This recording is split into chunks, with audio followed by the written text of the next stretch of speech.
Mister mask Maan హరిత Harish elimination అవడానికి మూడు కారణాలు ఏంటి అంటే, నెంబర్ 1 అతను నవ్వకపోవటం, ఓకేనా.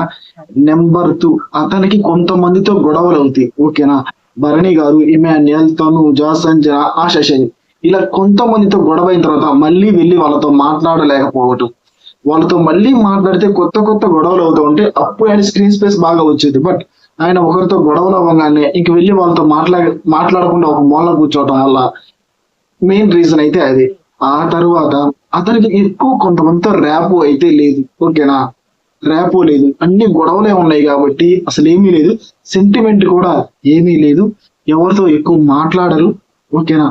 కొంచెం అందరితో మింగిల్ అయ్యి కొంచెం కామెడీ యాంగిల్ కూడా వాళ్ళ వైఫ్ చెప్పినట్టు కామెడీ యాంగిల్ కూడా బయట తీసుంటే ఖచ్చితంగా హరిత హరీష్ అలియాస్ మాస్క్ మ్యాన్ మనం అగ్ని పరీక్షలో తోపు కంటెస్టెంట్ అనుకున్నాం. బిగ్ బాస్ సీజన్ 9 లో 2 వీక్స్ కూడా తోపు కంటెస్టెంట్ అనుకున్నాం.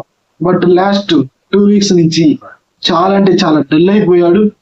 షంటింగ్, నాగార్జున గారు వేసిన షంటింగ్ అలాంటిది. ఫస్ట్ 1-2 వీక్స్ లోనే మాస్క్ మ్యాన్ ని చంపేశారు, ఓకేనా. ఆ రేంజ్ షంటింగ్ ఇచ్చారు. స్మైల్ రావాలంటే రాలేదు, ఆ తర్వాత అందరితో కలవాలంటే కలవలేకపోయాడు. తన స్వభావం అలాంటిది కాదు, ఓకేనా. ఇలా కొన్ని జరిగినాయి. అందువల్ల mask man is out of the house. ఈ రీజన్స్ వల్ల తనైతే ఎలిమినేట్ అయితే అయిపోయాడు. ఓకే, రేపు early morning nominations list, confirm nomination list with in 7 గంటలకల్లా మీకు ఎవరెవరు నామినేట్ అయ్యారో కూడా తెలిసిపోతుంది. ఖచ్చితంగా మన ఛానల్ లైక్ చేసుకోండి, షేర్ చేసుకోండి, సబ్స్క్రైబ్ చేసుకోండి. మన బీబీ తెలుగు.